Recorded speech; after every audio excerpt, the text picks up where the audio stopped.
The WWE World Title is to be defended on NXT, plus multiple title matches have been added to NXT Gold Rush, and we have an update on AEW Collision and the planned AEW roster split. It's all in the wrestling news right now. Everything is colliding. That's right, little Jack. Everything is colliding.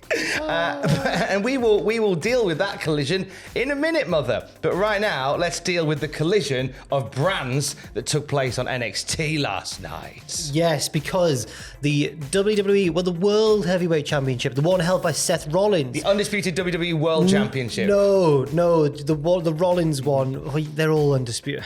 That's going to be defended on NXT. This was built towards last week when Bron Breakker called out Seth Rollins and said, if you've got the bottle, let me challenge you for the belt on NXT. Rollins turned up and it seemed like he wasn't keen on, he gave him an answer. It sounded like he wasn't keen at first, but then he realized this is where it all began for him. Not Ring of Honor, NXT, because he was the first ever NXT champion, and he accepted the challenge, and it will headline one of a 2-week event. It'll headline night one of NXT Gold Rush, which is kind of like Night of Champions but split over 2 weeks of NXT. Basically, that's what they're doing. So there's a couple of I don't know why I thought this on the way in. I think the heat has affected my brain somewhat. There's the vanity and an insanity way of approaching this particular match. The vanity way being, obviously, Rollins has an open challenge on Raw on Monday. Have Bron Breakker interrupt it because whoever's facing him, Bron Breakker gets involved. He goes, no, I want to beat Seth tomorrow night. See you tomorrow night, and then have the match on Tuesday, and then that's it. The insanity way is have Bron answer the open challenge, beat Seth Rollins, and then Rollins wins it back on NXT. That's very that is bold. Insanity, isn't it? It's bold. Give Bron Breakker a 24-hour world title reign.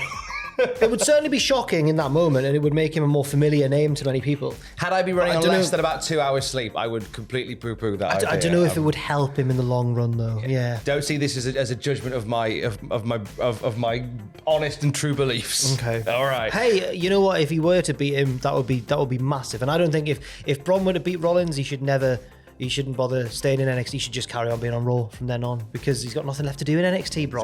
Exactly. I appreciate how much you've humoured that awful idea. I thank you for it. But no, I like, all jokes aside, I like the idea of the world title being defended on NXT as a one-off thing. I love how Seth Rollins is just this workhorse of a champion. The story they're telling here is he's very much the antithesis of Roman Reigns. He's going to be the one who beats him. Yeah, do you know eventually. What? That's good. That's a good crack. Yeah, he will. He's always had his nombre.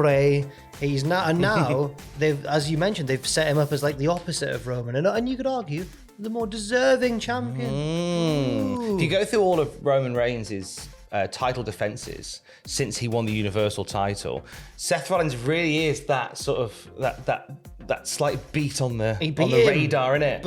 By DQ, but he didn't lose to him. He beat him. So because he infuriated him so much by wearing their old clothes. And that works when you're facing somebody from the Shield or whether you visit your ex.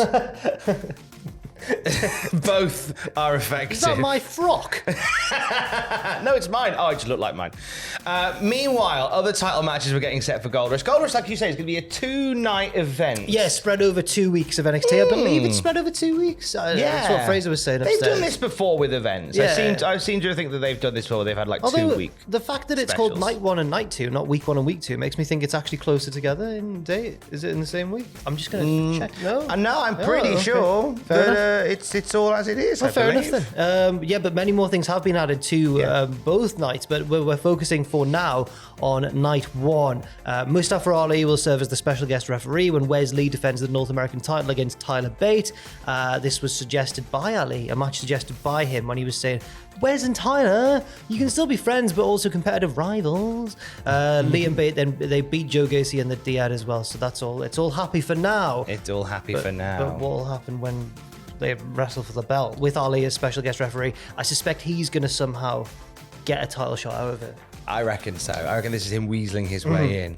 Also announced for night 1 of Gold Rush, the tag title top contenders 3-way is taking place. It's going to be Briggs and Jensen facing Edris Enofe and Malik Blade. Good to see them back in the mix. And Tank Ledger and Hank Waller. Hank and They both talk about beer and food a lot. They're just two blokes. Big blokes. Yeah. Get them to New Japan or All Japan immediately. But then also Briggs and Jensen talk about the beers and the... So they're all just bloody lads in this match. They're all just laddie boys. Just laddie lads. And Tank and Hank are big boys. So I like to see Tank and Hank go on to great things. Send them to All Japan for a bit. Have them throw people around. Yeah. Do it, you cowards. And finally, as well on night 1, Dana Brooke from the main roster will face... I thought you were going to say from the mainland. From the mainland. Oh, she's from the mainland. Will face the island of Cora Jade.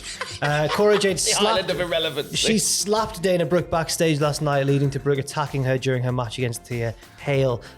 This is going to be, I suspect, a way of further getting Cora Jade over. She seems someone they're quite invested in long term, and Dana, I think, can be used to help boost her profile. I like Cora Jade. Yeah, and that's Dana using her powers for good, and that's and Cora. I don't really mean Cora's an island of irrelevancy. It was just a little joke. Yes. But I do think from now on, we should, whenever anybody visits NXT, we should call them visitors from the mainland. The mainland. They come along. They're from the mainland. But it's a good use of Dana Brooke, like you say. Dana Brooke is so good, but just gets lost in the shuffle.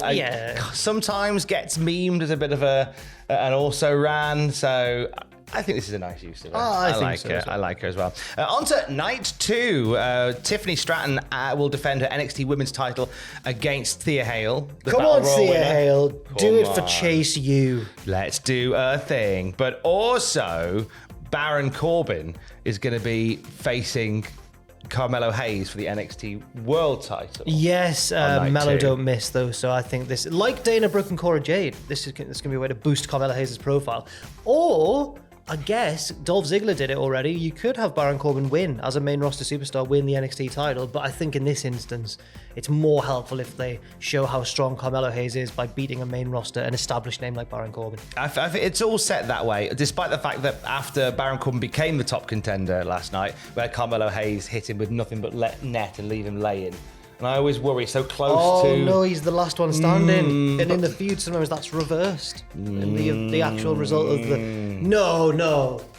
Baron Corbin finally get the NXT title that he deserves. No, wait, don't worry, because there's still night 1 for Corbin to like ambush him backstage or something. No, I think, and then I think it's fine. We're all right for now. Yeah. There's some people backstage going, so Corbin, you're going to attack Carmelo tonight? He's like, nah, no, I'm not. No, he got the last word. No, I'm not going to attack him. Do you not want to beat him down and raise the belt as if you've won it already? No, I'm good. I'm not going to let I'm not going to let the psychology of this get to me. Yes. I'm just going to let that be a thing. That's what I'm going to do. Some other mainland folks turned up at NXT. Humberto Carrillo and Angel Garza. My boys. Your I feel like boys. I absolutely love Angel Garza particularly. I think he's like the second coming of Eddie Guerrero. But unfortunately, both him and Humberto Carrillo have been so underutilized in the past year or 2 or 3, like for a while now. They made their first TV appearance in over a month, attacking Axiom and Scripts following their match with Dabba-Kato. We're not yet sure whether they are now aligned with Dabba-Kato as like his henchmen, or whether they are also an example of main roster talent coming down to NXT, or whether this is kind of a re-debut in NXT and sort of a... Like Gargano did it for a bit. Did Gargano do it? I'm trying to think. Apollo Crews, did it for a bit. Maybe it's that. We don't yet know why they're there. I mean, I like the idea of them in the next 2 weeks giving us Axiom and Scripts versus Carrillo and Garza. They could have some fun. Yeah, they could definitely have some fun. It's a good use of, like, if Angel Garza and Humberto Carrillo haven't got much going on the main roster, this is a nice use for them. Yes. To work with, I guess, the new team of Scripts and Axiom. Well, they gained each other's respect because Scripts told Axiom, thank you for taking the mask off me. Not just you literally took the mask off my face, but also you showed me like the way of bollocks. That was exactly how the promo went, word for word. Yeah. One mask was taken off just a few weeks ago. A title was removed from the grip of Noam Dar last night. I think Noam Dar's been slightly done dirty here, though, Tom. Despite being so. the heel in the feud, he was unable to defend the NXT Heritage Cup due to injury, but he was subbed for by his stablemate Aura Mensa, who then lost to Nathan Fraser, who is now the new holder, I guess, of the Heritage Cup. He is indeed, yeah. So it was one apiece in the Heritage Cup rules match, which is like World of Sport style rounds rules. And we saw other members of Metaphor trying to get involved. Jakara Jackson and Lash Legend were run off by Yelisa Leon and Valentina Feroz. And in the confusion, Fraser lands a Phoenix Splash and gets the win. He's got a trophy now. But he didn't beat Noam Dar for it. So I think this feud is far from done. I hope that the TV show he does is far from done. Yes. That was not a good time. This is a better use of Nathan Fraser. It's not his fault. No. He's being given, he's really trying his best with a bad script. And I worry that there's going to be like a special championship edition of hard-hitting home truths.